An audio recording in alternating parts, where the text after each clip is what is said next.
the market lambs 3412. As I turned to the stanchion, I was immediately impressed by the heavy-boned, stout-featured lamb found in 3. Not only did he excel the class in total muscle dimension, but he was the wide-chested, round-ribbed lamb who worked with more dynamic progressional width, transitioning this into a deeper, fuller lower leg.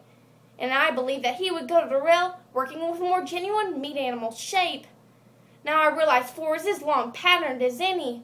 It's just unfortunate that he's a narrow-chested, ladder-muscled lamb who just doesn't balance up as nicely as my class winner.